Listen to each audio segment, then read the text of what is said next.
हर एक बच्चों को नेता को कर देना चाहिए कि एक बच्चा आपका फौज में होगा तभी आप नेता बन पाएंगे, उसको उसकी औकात असली पता लग जाएगी। आज ट्रेन चलाना पड़ रहा है, बस चलाना पड़ रहा है, विधायक को पीटना पड़ रहा है। हम तो सांसद महोदय को ढूंढ रहे हैं। एक बार सांसद महोदय अगर आपके अंदर दम हो तो बेनीपट्टी के युवाओं से आके मिलिए। हमारे हर एक बच्चा लिखित रूप में अगर रिटर्न में चाहिए तो मैं लिखित रूप में देने को तैयार हूं। हम सैलरी नहीं लेंगे, 1 रुपए नहीं लेंगे, आप हमसे काम कराओ, लेकिन पूरे जिंदगी के लिए हम काम करेंगे। नई योजना हमारे ऊपर थोप दी गई है और ऐसे थोपी गई है जैसे एक मजदूर होता है मनरेगा का, वैसे हमें मजदूर बनाएंगे। 4 वर्ष खटो, पूरी जवानी हम दे आर्मी को, अब बुढ़ापे में हमें हाथ मार दिया जाएगा कि हम कहां के रहेंगे हमें नहीं पता। चाहे देशभक्त बनाइए चाहे देशद्रोह, आपके हाथ में। देशद्रोही बनाएंगे तो झेलना आपको पड़ेगा। इन सबको सब ट्रेनिंग मिली हुई है और एनसीसी वाले को हथियार की ट्रेनिंग भी मिली हुई है। अब आप समझ जाइए कि इनको आप किधर धकेल रहे हैं। अगर इनको सैनिक बनाएंगे तो ये देशभक्त बनेंगे और नहीं तो वही वाला हाल होगा। बच्चा यहाँ से पढ़ता है, विदेश में जाके नौकरी करता है, ये सब विदेश चले जाएंगे और विदेश डेवलप होता जाएगा और हमारा इंडिया भिखमंगा हो जाएगा। जो सोने की चिड़िया थी आज आंदोलन करने पे मजबूर है। ऐसा क्यों, ये तो सबको पता है क्या हालत है। और सरकार जो कान खोल ले कि ये जो आर्मी वाले हैं, ये रेलवे वाले मत समझिएगा, एनटीपीसी वाले, ये आर्मी वाले हैं, ये आधे पागल होते हैं, 10वीं पास होते हैं, 12वीं पास होते हैं। ये आईएएस और यूपीएसआई वाले, यूपी वाले नहीं है जो सोच रहे हो आप कि बहुत पढ़े लिखे हैं। ये जब आंदोलन करेंगे तो रुकेगा नहीं, ये सुनेंगे नहीं, ये माँ बाप की बात में नहीं सुनते। इसीलिए अभी संभल सकता है, अभी 1 ही 2 दिन हुआ है, संभाल लीजिए। हाथ जोड़कर विनती करूंगा, उनको आंदोलन मत बनने दीजिए, बैठ के बात कीजिए। हर डीएम को आदेश दीजिए कि एक जगह बच्चों को बुलाए, मिले, उनका बात आगे तक पहुंचाए। सभी सांसद की ये बात होती है कि हमारी बातों को आगे तक प्रधानमंत्री तक बात को रखे, अपनी बातों को हमारे ऊपर ना थोपे। यहाँ जोड़कर विनती करता हूँ। बहुत बच्चे, मेरे 8 बच्चे अभी यहीं पे ऐसे हैं जो फिजिकल कंप्लीट कर रखे हैं, मेडिकल कंप्लीट कर रखे हैं। कितना धक्का उन्होंने खाया है। 2 साल नौकरी छोड़ के अभी पढ़ाई कर रहा है कि रिटर्न एग्जाम होगा। अरे भैया, उस एग्जाम के चक्कर में उसकी बहन की शादी रुकी हुई है, उसके घर के खर्चे रुके हुए, वो खाना खाता है इकट्ठा करके कि अब मेरा फिजिकल होगा, पैर में दर्द हो जाता है, दवाई के लिए पैसे नहीं होते। मत रुलवाइए मेरे को, मत ज्यादा पूछिए। हालत ऐसी है, हमें पता है कहां से 1-1 रुपया इकट्ठा होता है। वो 1-1 रुपया इकट्ठा करके ये बच्चा अपना दिन और रात का डाइट इकट्ठा करता है। 100 रुपए इकट्ठा करने में हमारा पसीना छूट जाता है। हमारा बाप हमें कहता है बेटा कब नौकरी लगेगा, कब नौकरी लगेगा। अभी आपने कल देखा होगा सुसाइड नोट पे लिखा हुआ है कि बेटा इस जन्म में फौजी नहीं बन पाया पापा, मैं अगले जन्म में आपको फौजी बन के जरूर दिखाऊंगा। एक बच्चा मरते वक्त में सुसाइड नोट अपने बाप के नाम लिख रहा है। देखिए कैसा हमारा देश हो गया है। हम देश के लिए समर्पित होना चाह रहे हैं लेकिन सेना में नहीं लेना चाह रही है। क्या बेरोजगारी है भगवान, बस यही मैं कहना चाहूंगा। और तो यही बच्चे जा रहे हैं, इन्हें क्या करना है, मैंने इनको बोल दिया है बेटा सेना आपको नहीं लेना चाहती है। जवान के लिए और किसान के लिए अब इंडिया नहीं रह गया, भारत नहीं रह गया, जो मुझे लग रहा है। सरकार हमें ये बोल दे जो हमको आपको ये देने के लिए कुछ नहीं है तो हम लोग फ्री में अभी भी देशभक्त की तरफ से फ्री में काम करने के लिए तैयार हैं।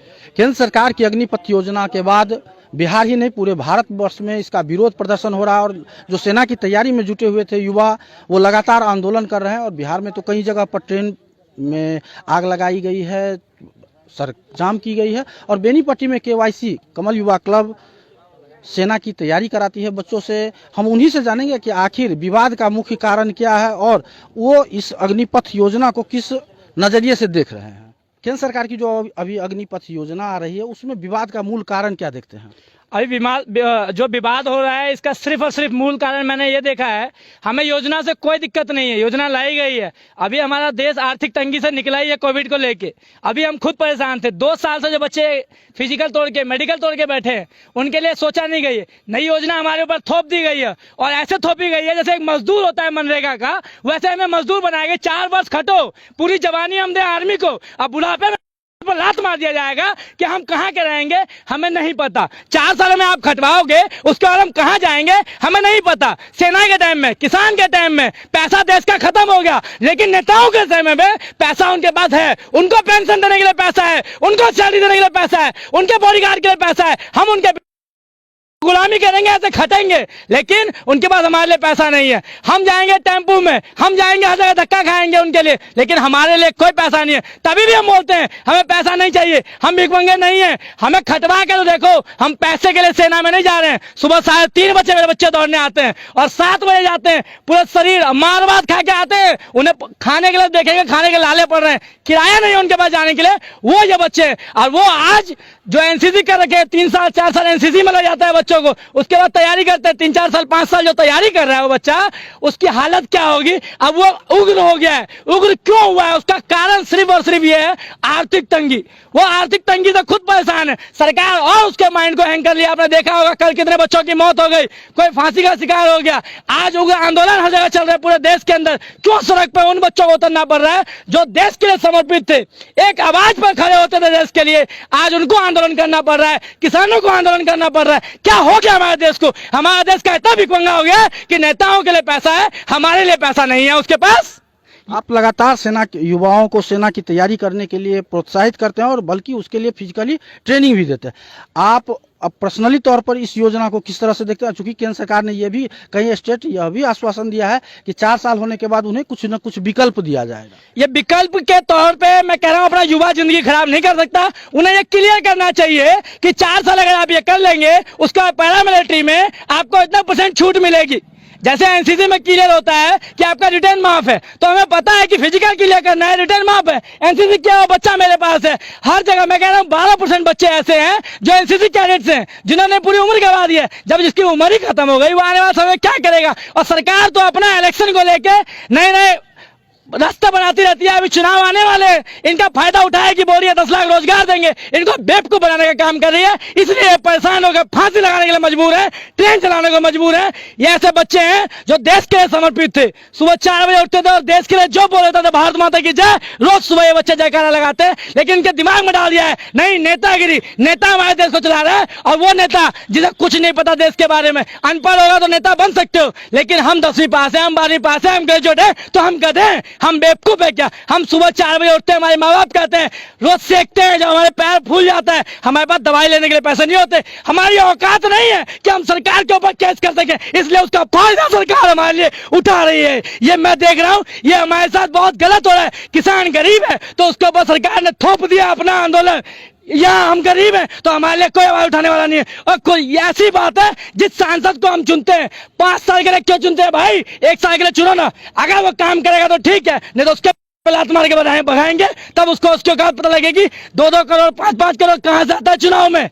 वो पैसा सब हम सबका है। मैं कहता हूं उनकी पेंशन योजना बंद करो, नेताओं की पेंशन योजना बंद करोगे, सब अपने आप ठीक हो जाएगा। उनको अपने बच्चों को इस स्कूल में पढ़ाना चाहिए। श्री लीला उच्च विद्यालय में पढ़ाया किसी बच्चे ने? नहीं पढ़ाया किसी मंत्री ने, किसी नेता ने। सब भूल जाता है, सब बाहर अपने बच्चों को भेजता है। यहाँ पढ़ाओ तो औकात पता लगेगी कि सेना में क्या होता है। और सेना के लिए खासतौर पे आपने 4 साल किया, हम उसका विरोध नहीं करते। जो बच्चों का फिजिकल हो रखा है, मेडिकल हो रखा है, उस बच्चों का एग्जाम लेना आपको 100% लेना होगा। उसी के लिए आंदोलन हो रहा है। अगर आप ये घोषणा करते हैं कि हाँ इन बच्चों का एग्जाम लिया जाएगा, तो ये हम आंदोलन नहीं करेंगे। और एक चीज खासतौर पर मैं ये कहना चाहूंगा प्रधानमंत्री महोदय को, और जो हमारे राजनाथ सिंह हैं, अपने पंकज सिंह को एक बार सेना के लिए भेज के देखिए ना, आपको अपनी पता लग जाएगी कि 21,000 में क्या होता है, परिवार चलता है नहीं चलता। पंकज सिंह को क्यों सांसद बना के बैठे हैं? अपने हर एक बच्चों को नेता को कर देना चाहिए कि एक बच्चा आपका फौज में होगा तभी आप नेता बन पाएंगे, उसको उसकी औकात असली पता लग जाएगी। जैसा कि राजनीतिक पार्टी लगातार कर रहे हैं कि इस पर केंद्र सरकार राजनीति कर रही है और युवाओं को लग रहा है कि कहीं न कहीं उनके भविष्य के साथ खिलवाड़ हो रहा है, क्या सोचते हो? जी बिल्कुल, यहाँ पर जितने भी युवा हैं उनके भविष्य के साथ तो जरूर खिलवाड़ हो रहा है। क्योंकि अगर कोई भी बंदा फौज की अगर तैयारी करता है तो उनको 2 साल समझने में लग जाते हैं कि भाई एक्चुअली में होता क्या है। अगर हम कहीं भी अभी जैसे हम लोगों ने एनसीसी किया था, 3 साल हम लोगों ने उसमें खपाया था, तो उसमें मतलब हमें बहुत सारी जानकारियां प्राप्त हो चुकी थी फौज के बारे में। लेकिन क्या होता है, अगर हम इसी तरह से अगर बोल दिया जाए कि चलो 4 साल के लिए तुमको हम नौकरी पे ले जा रहे हैं, ठीक है ले जा रहे हैं, ठीक है, आप हमको 6 महीने साल भर की ट्रेनिंग ही देते हो, 3 साल में आप हमको 1 साल 2 साल हमको समझने में लग जाएगा कि भाई है क्या, कहाँ है, कुछ है। उसके बाद 4 साल हो रही है और उसके बाद हमको बोलोगे कि आपकी चलो 25%, तुम लोग 25% में नहीं आ रहे हो, 75% में आ रहे हो, 100% में से हम लोगों को बाहर निकाल दिया जाएगा। उसके बाद हम लोग क्या करेंगे? हाँ, होता क्या है कि जिसमें जितने भी फौज हैं उसमें से अगर ऑफिसर रैंक से भी निकलते हैं ना फौज से, उनको भी जॉब नहीं है। तो हम लोग तो भाई कांस्टेबल जॉब से जा रहे हैं, हम लोगों को नौकरी कौन देगा? यही स्थिति है हमारे देश की। हमारे देश की रीढ़ जो थी, जब हमारा देश आज़ाद हुआ था तो उस टाइम में क्या था, हमारे देश का रीढ़ था किसान और जवान।